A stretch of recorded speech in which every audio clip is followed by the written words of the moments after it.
Oh yeah. I guess I can keep time, but if someone else wants to also, that would be helpful.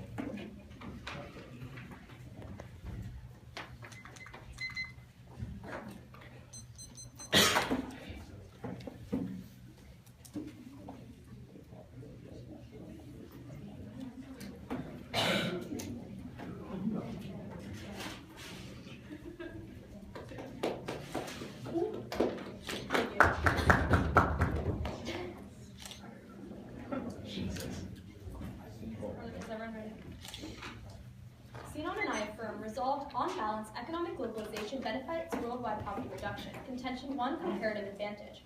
Globalization involves the removal of barriers to international trade. Indeed, as the World Trade Organization explains, over the past few decades, governments in most countries have increasingly opened their economies to international trade through new trading systems, increased regional cooperation, or domestic reform programs. According to Frank Ackerman of Tufts University, economic globalization allows countries to raise productivity and efficiency in their economies by specializing in the industries to which they are best suited. For example, because China has an enormous supply of cheap labor, while the US has a greater number of skilled workers, it is more efficient to have basic, low-skill manufacturing take place in China and high-skill manufacturing happen here. In a world with trade barriers, this is not possible. Karen Walsh of the National Bureau of Economic Research explains, looking at 118 studies, that countries that have liberalized trade experience increases in their annual rates of growth by 1.5%.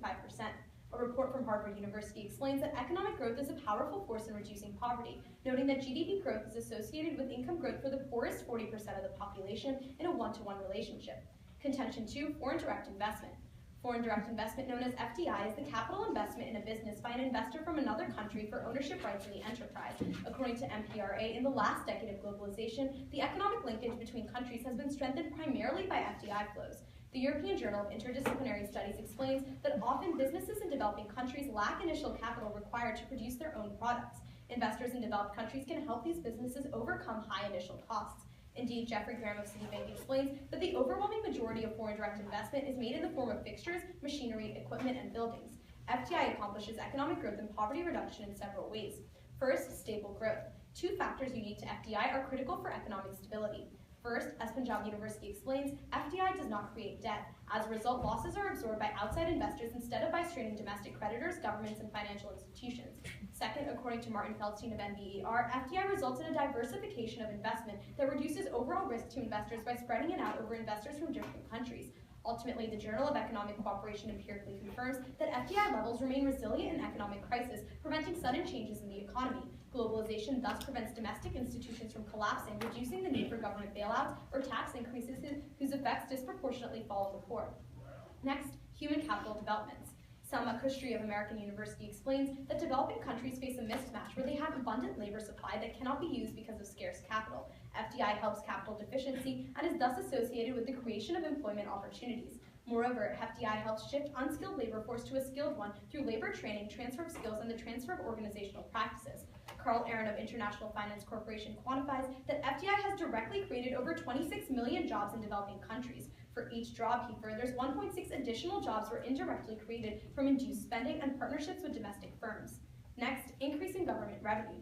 A report in the NBER explains that with foreign direct investment, capital that is transferred generates profits in the receiving country that are subject to corporate taxation in the developing country, thus increasing government revenue. A report by Technopac empirically confirms this, noting that in India, FDI in retail is expected to increase government tax revenues by fivefold by 2020, thus allowing them to finance more programs for the poor.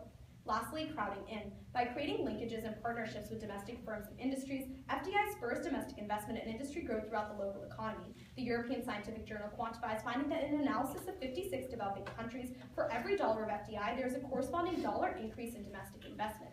Ultimately, William Klein of the Peterson Institute for International Development concludes in a meta-analysis of 80 studies that increased financial participation in the global economy is associated with a significant growth of 2% of GDP each year. According to the World Bank, a 1% increase in GDP per capita results in poverty reduction of 1.7%. For all these reasons, Sinan and I are proud to affirm. Sinan, can we see the Aaron evidence? Which evidence? Aaron evidence, 26 million jobs, 1.6 more. Sure. Can we get it to you after? Yeah, that's fine. Thank you. Is everyone ready? Yeah. Because the race should only be run when everyone is ready, Matthew and I negate resolved. Contention 1, spreading the addiction. Globalization increases the flow of narcotics for 3 reasons. First, Martha Olcott of the Carnegie Endowment for International Peace explicates that the diffusion of communication and technology has spread the drug patterns to other regions, while an integrated financial system permits greater money laundering. Essentially, it becomes easier to operate and spread influence.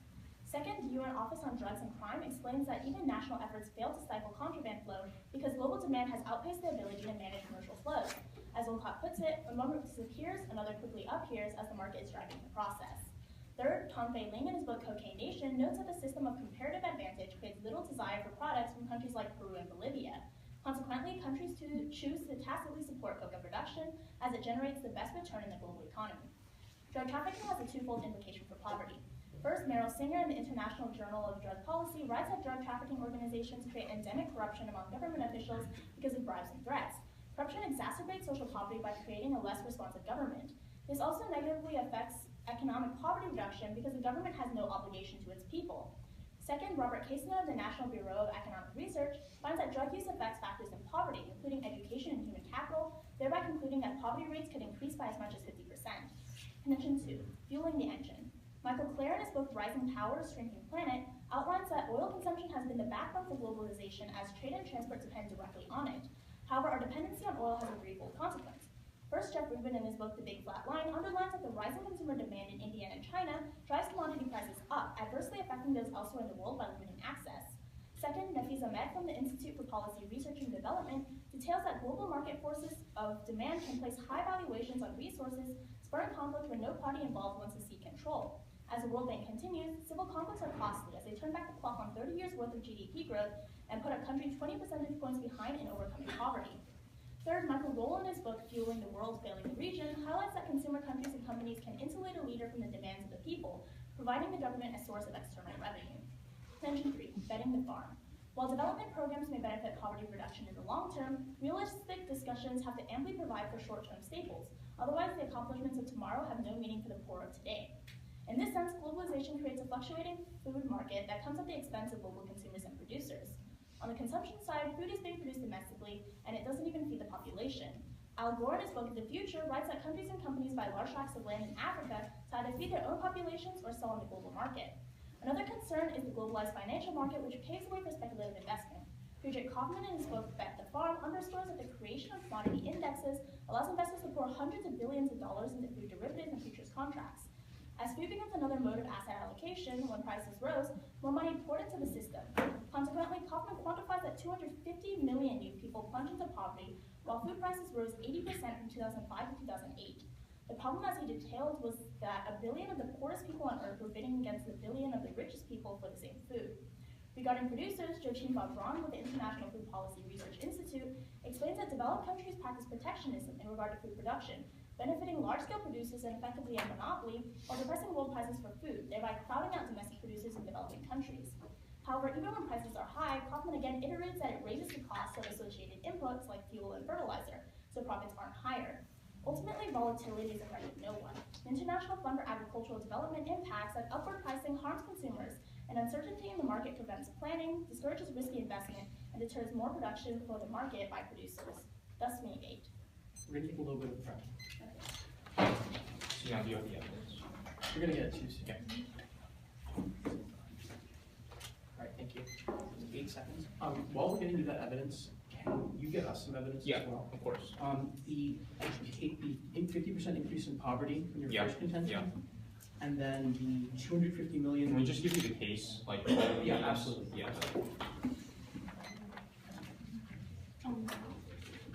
We need the Aaron evidence. And then we'll just sit back. Can I just get it when she has hers ready? Can you like this one?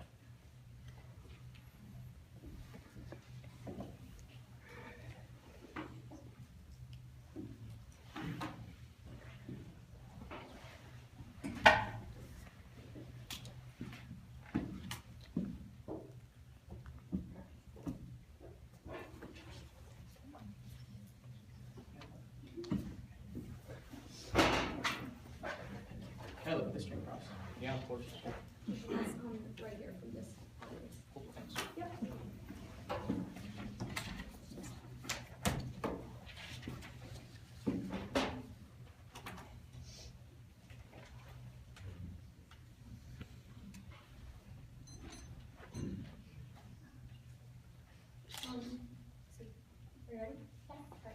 So in your second contention, what civil conflict are you talking about? What do you mean? We give you two different examples of civil conflict. Okay, so we give you examples of intrastate conflicts, which is the rise of civil wars in the area. Okay, so Because- such as? Okay, I was getting to that. So we talk specifically about how these factions within the country start fighting over these resources, which Okay, escalates so conflict just in the give region. just like an example or something. An example of a region? Or like a conflict that has occurred, something like that. Okay, we can't give you a specific name of a conflict because this is smaller conflicts. All right, yeah, we'll address that later. Okay, do you have a question? Cool. So in your first contention, you talk about comparative advantage, Mm-hmm. and the spread of social specialization is what you're talking about, Yeah. increases productivity, right? Yeah. But what happens to a country when nobody wants what they specialize in? Okay, so basically every country has some kind of comparative advantage that they can specialize in. Ultimately, maybe they're not going to all realize it at once because they might not have investors going there, but eventually investors are going to basically invest in the country where they're going to be the most efficient and where they can benefit the most from. Okay, I so mean- how exactly has specialization impacted Peru and Bolivia? I mean, Peru has a lot of mining, and I know that they specialize a lot in raw materials.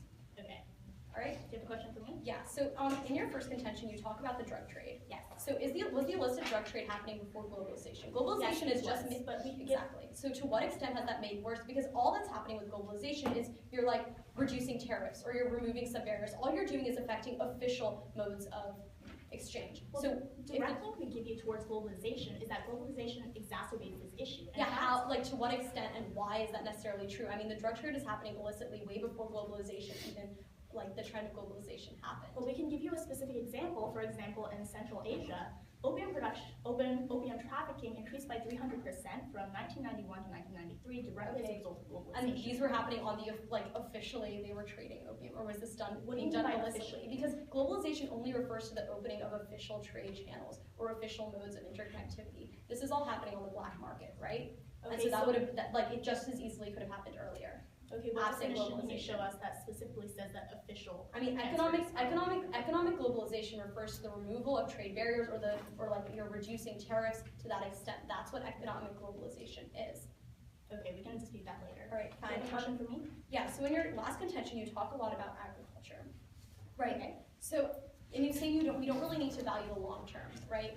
But wouldn't you agree that it's okay if we're having some booms and busts, we're having some issues, if in the long term, ultimately, we're all doing better off, right? Okay, why exactly would you say that these people are better off if they're losing their jobs? Okay, because has there been a single country that's actually escaped from long-term, or actually achieved long-term poverty reduction without first industrializing?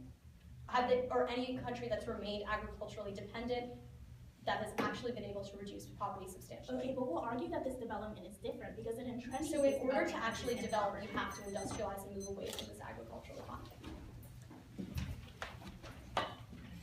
We're gonna take some time. Starting now.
Alright, thank you. Reduce the-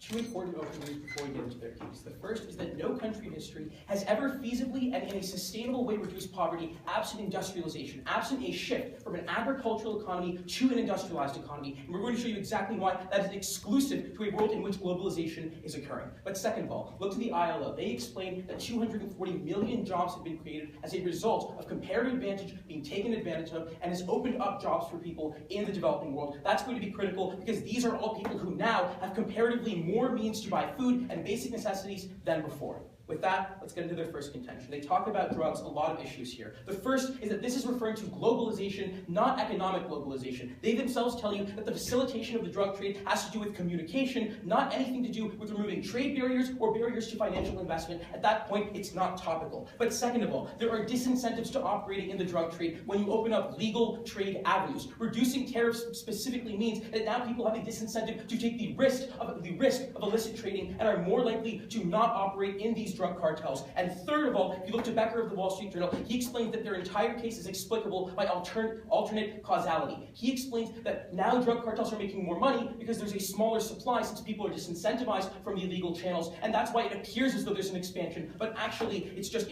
alternatively causal. Let's go to their second contention, where they talk about fueling the engine. First problem, they never tell you how much prices are going up by, so we have no idea how much civil conflict is going to be exacerbated by what extent. There's no way to weigh this contention. But second of all, they literally can't give you examples. They're just like, civil conflict happens. Conflict over resources always happens, and we're telling you that it's not at all unique to a world in which globalization happens, particularly when now things are being traded for at a lower price. It's easier to get more commodities since not every country has to be self-sustaining as they have to be in a protectionist world. So we would argue that conflict is mitigated, and that's a reason to vote for us on that contention, not for them.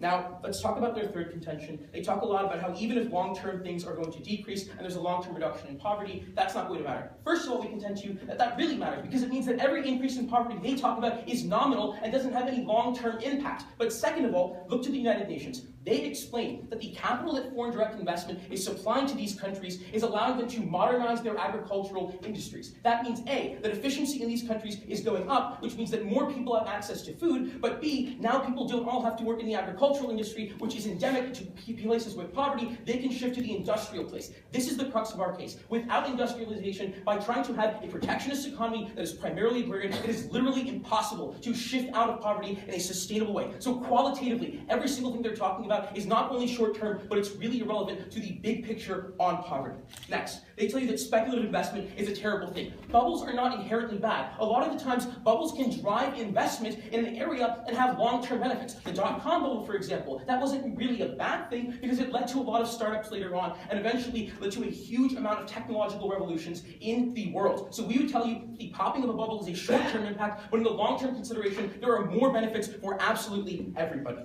Finally, they're basically telling you that we're depressing prices for food, and that's a bad thing. And then earlier on in their contention, they're telling you that food prices are getting higher. They need to pick one, but we would tell you that yes, food prices are going down because there's more efficient production, and now there's more trade. That specifically means that poor people can more easily afford this. So just in terms of that, just in terms of their access to things which make them poor, or their lack of access, that is being mitigated under a world with globalization. So ultimately, every single thing in their case they're giving you is short-term, it's only affecting certain countries like Peru or Bolivia. That's all they can substantiate their contentions with, and we're telling you that comparative advantage overwhelmingly benefits many countries. And remember, it is a dynamic comparative advantage. They don't all have to do this at once. For those reasons, we're very proud to affirm. Thank you. We'll take some prep.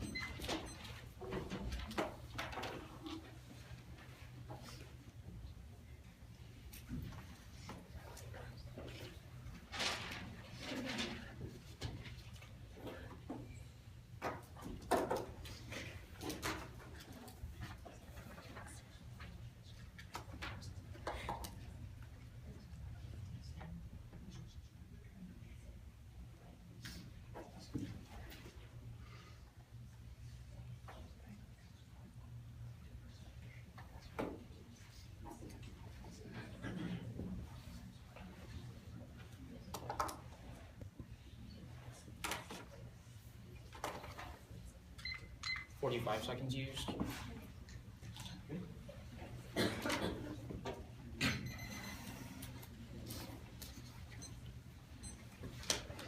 By the way, here's your case back. Caroline, can you get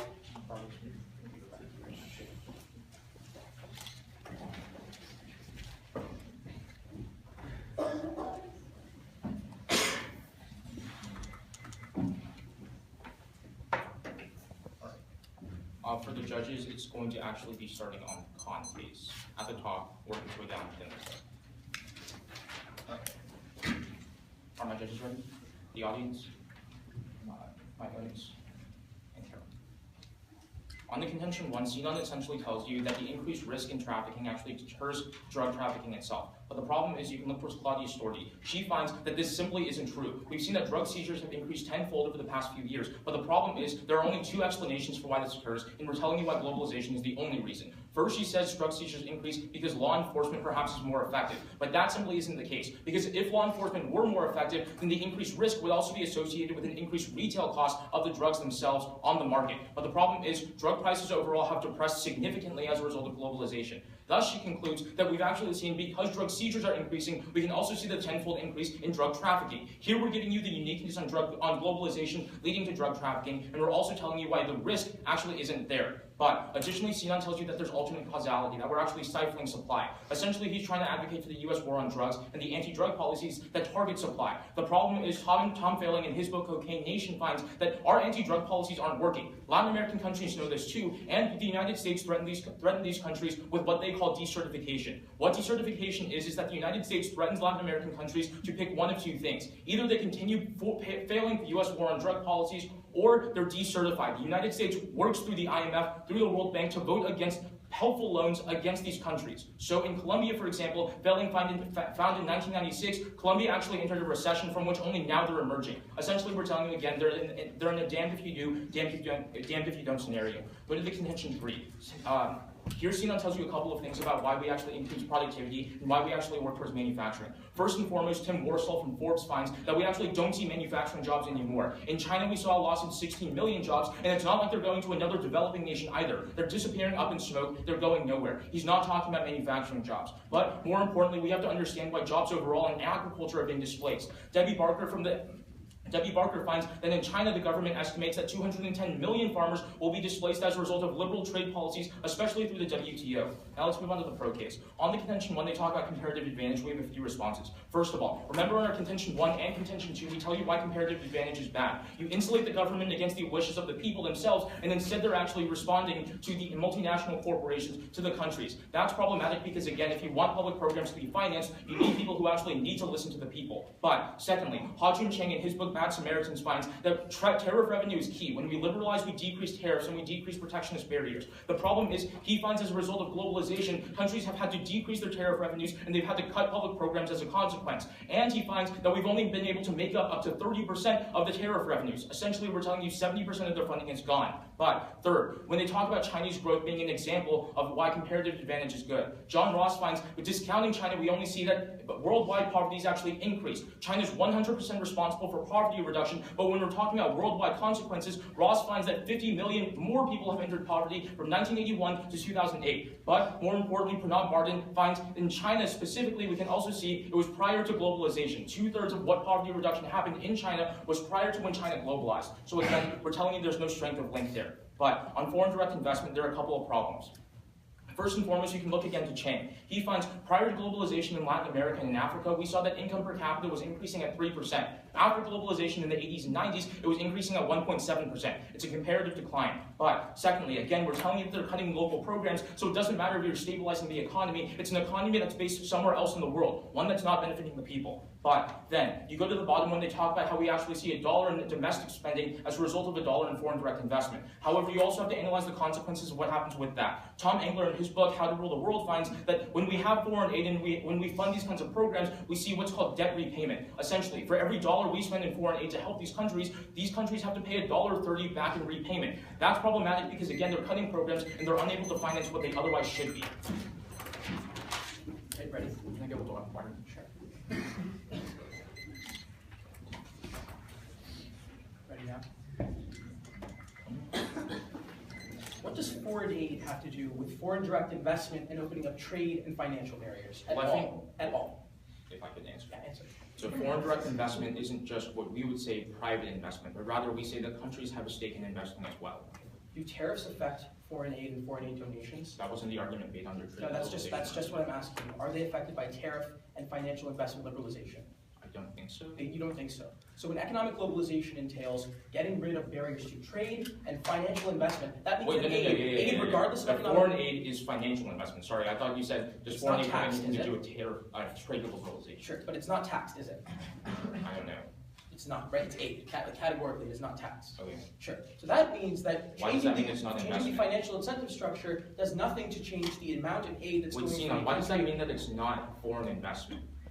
I'm saying that that's foreign investment that occurs regardless of economic globalization because it's not affected by the disincentives to invest in countries. Why do You countries agree with have an that, correct? incentive to invest in other countries if they don't expect economic That's Matt, you're returns? misunderstanding. What I'm saying is, Okay, if the US Sinan, decides, Sinan, hold if on. the US decides to give money to Egypt in the form of military aid, it doesn't matter if Egypt has, it disallows FDI and foreign direct investment and things like investing in their country. No, we're not even talking about military aid, Sinan. English Well, specifically you're talks talking about, about foreign aid. yeah, foreign aid that Foreign direct these kinds of investment programs. is a specific investment in a business in a developing country, or a developed country for that matter, right? So In that a has nothing to business? do with aid that you're talking about. Doesn't foreign direct investment go to the government? No, it doesn't go to the government. The revenues off of foreign direct investment do go to the government, but we say that foreign direct investment, it has to do with mergers and acquisitions with regards to other companies in those countries. Can I ask you a question? No, you've been asking me questions for like 2 minutes now. Can I ask a question? You haven't given me answers, but let's go ahead. Okay, so you attack our second contention by telling us that we've always been dependent on these kinds of fossil fuels, right? Sure. So when we're talking about globalization, it's one thing to say that we make it possible to distribute goods and services, but we also have to be able to distribute them, right? Sure, but what Can I'm we saying distribute is, goods and services without fossil fuels or diesel fuel to that's, give that's cargo not what I, ships, that's not at planes? all what I talked about with regards to my answers.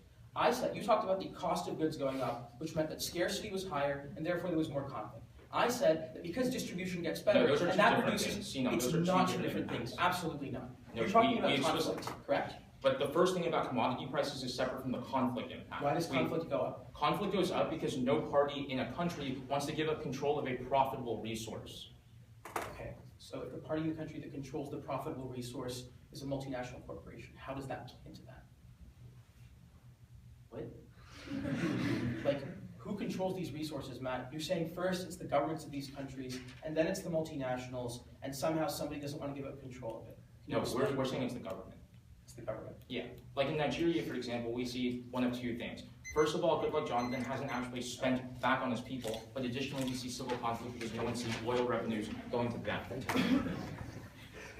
Okay, we will, how much we left? Got somewhere in the neighborhood of 4 or 10 minutes. Okay, we will take that time. Okay.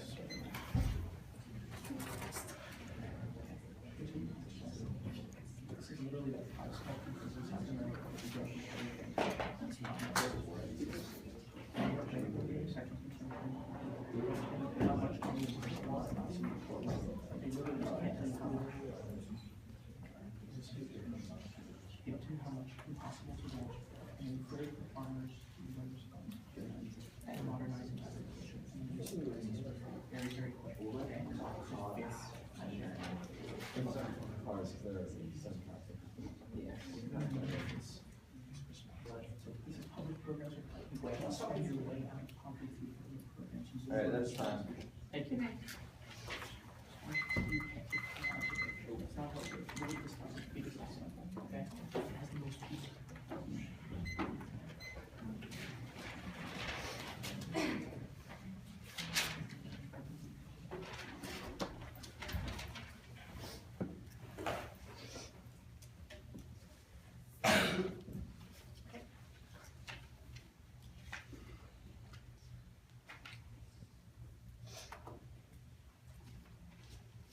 Two important observations. No country has actually been able to escape long-term poverty without first industrializing and remaining as an agrarian economy. So because my opponents don't link it to industrialization in any way, they automatically lose the link to long-term poverty reduction right there. But even if you do want to see what they say, let's look at their case. In the first contention, they talk about the drug trade, but remember, Matt comes up here and he gives you these responses, but that literally only applies to 5 countries that may not have this comparative advantage and resort to the drug trade. On top of that, this is hardly quantifiable, especially since the illicit drug trade and illegal smuggling was occurring even before this. We don't really know to what extent that has been exacerbated. This is really hard to weigh. Don't look to this contention in the round. On their second contention about oil dependency, again, this is really hard to quantify because earlier we showed you there was still competition over resources. This is essentially non-unique. Now ultimately, also you have commodity prices prices going down because you don't have every economy being self-sustainable or only caring about themselves. That's going to be really critical. And lastly, they're being very vague about who is controlling these resources. First, they talk about the MNCs, then they talk about the government, but ultimately they're not being very clear. This is, again, a really hard argument to weigh. On the last contention, they talk about this idea about agriculture and how we're going to be harming them. But remember the two critical things Sinan says. First, agricultural efficiency is going to be increasing with technology. That is going to be helping access to food in the long term. On top of that, he explains to you that ultimately bubbles are not inherently bad because they represent a good sign of investment. Those two things get extended. And lastly, and most importantly, this is the clear link to industrialization that my opponents are missing. We're showing you here that you're shifting from an agrarian economy to an industrialized economy when you have globalization. That's going to be critical. That links into our framework. But now let's look at our offense. First, on comparative advantage, they basically talk about how you're going to be cutting public programs, and that's what decreased tax revenues are doing. But remember that you can't actually solve poverty just through government programs. You need to have industrialization. That's what comparative advantage allows, because it allows for specialization that opens the market up to new niches. At this point, you can clearly extend our first contention. Lastly, on foreign direct investment, he only talks about this correlative evidence from Latin America and Africa where GDP growth went down. Ultimately, this is correlative. Remember Klein at the bottom of our case, who shows you in an 80 study meta-analysis that FDI actually has economic growth benefits, and you can extend all 5 for awards. Could you take it back?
Everybody ready? Okay. First off, let's just let our opponents extend all 5 of their impacts without explaining their war and why, so therefore they brought that argument in today's round. But then first off, on their argument about comparative advantage and FDIs, they try to link into economic growth through this. However, remember that these are actually harming these developing countries. Remember what Matthew brought up in his rebuttal. Chang tells us that after forced trade liberation occurred in these countries, they lost out on the revenue of their tariffs. As a result, these developing countries lost 70% of their funding directly because of trade liberalization. And as a result, this results in a direct cut in educational and healthcare funding. So ultimately, we're entrenching these countries in long-term poverty because they can no longer fund these programs that are necessary for economic growth. But then we remember the evidence from Ross that tells us that without accounting for China, poverty worldwide has actually increased. So you can't necessarily say that there has been any success with globalization. But then furthermore, this success in China, 2/3 of it happened before globalization even started. So there's this correlative and not even caused by globalization. The first major voter in today's debate is going to be betting the farm. Remember that we're talking about how these poor farmers are being pushed out because of the tech and mechanization from these multilateral corporations that are taking the jobs of the poor farmers. As a result, 210 million farmers have been pushed out of their jobs in China alone. And they try to tell you that these people will just go into urban jobs. However, they never specifically tell you that this is happening. In fact, in China, we've seen that since globalization has started, we've lost 16 million of these manufacturing jobs. So there aren't any of these urban jobs for them to go into. But furthermore, these poor aren't even the ones that are accessing the increased supply of food on the market, simply because these multilateral corporations go in and buy the land for export commodities in the developed world. So the poor aren't even accessing the benefits of these food supplies. Then second, we look towards resource conflicts increasing. We give you the direct warrant. Because of increased scarcity because of globalization, this increases intra-state conflicts among the factions within the state. Our only attack is that we don't necessarily quantify this, but this still stands at the end of the debate. For these reasons, we debate. You guys ready? Yeah. So, industrializes. Sure. It shifts from a primarily agrarian to a primarily industrial structure, right? Yeah. And then subsequently, it shifts from an industrial to a service sector-based structure, correct? Okay. So there would be a loss of manufacturing jobs, right? Because as we said, comparative advantage is dynamic. China doesn't have the labor advantage in low-skill manufacturing perpetually, but they shift their economy to the higher rung of the economic ladder. The problem is the Warsaw evidence also says, yes, manufacturing jobs in China are disappearing, but they're also not going anywhere else. So it's not like we're moving these manufacturing jobs to another developing. Can I finish my answer, please? It's not like we're moving these manufacturing jobs anywhere else to these other developing countries that require manufacturing, that require industrialization. We're saying they're disappearing altogether. So manufacturing just decreased by a huge amount. Global output of manufacturing plummeted. Is that what you're telling me? Yes. Okay. So isn't it more likely that that's as a result of, I don't know, a recession rather than something like globalization, and it's in spite of globalization? What? Like, how do you attribute the loss in manufacturing jobs, possibly, right, like a net loss of manufacturing jobs to globalization at all, like logically? Just because it happens empirically, right? We're saying it might happen in spite of that. Well, okay. We're saying, we're using the logic in the Forbes evidence that you use in order to say that we're shifting from agriculture to industrial. What is the logic? Specifically, what Warstall says is even when you have demand for cheap labor in manufacturing, you still displace it by automation in industry. So ultimately, there's a difference between low-skilled and high-skilled manufacturing, right? Yeah. So the type of manufacturing that happens in America is the one that's primarily reliant on these types of technology and like automation and things. That's the high-skill manufacturing that happens here. The low-skill manufacturing happening in China is not entirely, it's not being automated and it's not reliant on these type of machinery. There's a difference between the two, right? Okay. So you're specifically saying that the farmers who lost their jobs in China then went into this high school. No, we're saying that yes, it's problematic if they lost their jobs, but unfortunately you can't attribute that to globalization because if there's such a sudden decrease in manufacturing. Even if it's due to globalization, right, that would be, you have to look at that on net, right? None of these jobs, of the 260 million jobs that were created, would have been created at all absent globalization. So that means that on net, there's still a creation of jobs, right? Well, we would argue that it doesn't matter if you're continually displacing people. If you create instability, You're also continually creating jobs. There's no way for people to escape poverty if they're continually cycling between employment and unemployment. I don't think. Like, I don't even see where the wage increases are occurring. So Okay, at the point where they're only cycling. I get a job, that's a wage increase, right? Now I have a wait, if you move from job to job, are we saying that they're not being employed where they were unemployed before? Okay, no, but we're saying when you, Sinan, you can't say you're solving a problem that you create and you create benefits. If we're creating 260 million jobs, 16 million people might need to go to another job, but that's also being created by a new industry that now creates another 200 million jobs. On net, you're still going to be creating more jobs for people. Worldwide, you're creating 260 million. In China alone, we're saying you're damaging 210 million.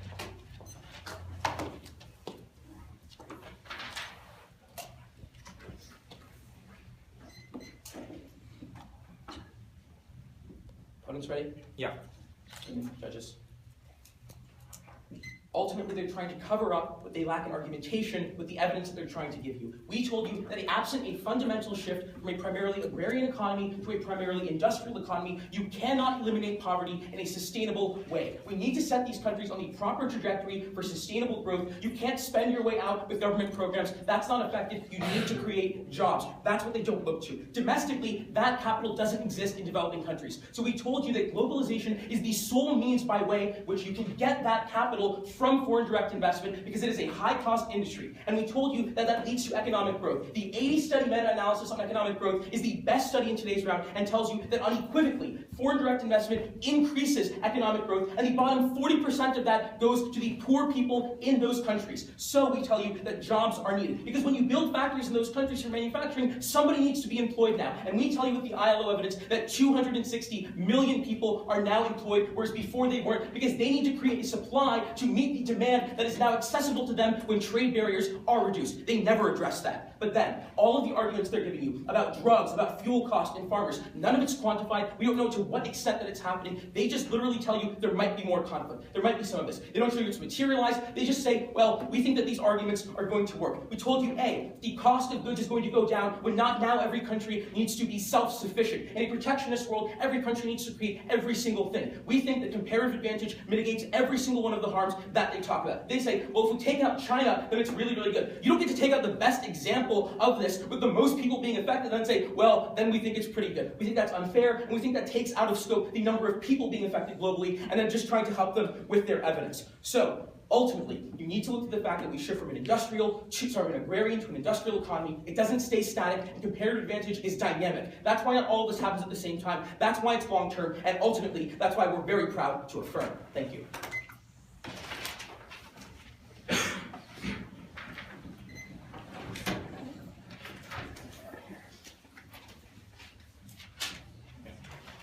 Are my judges ready? My opponents? Okay.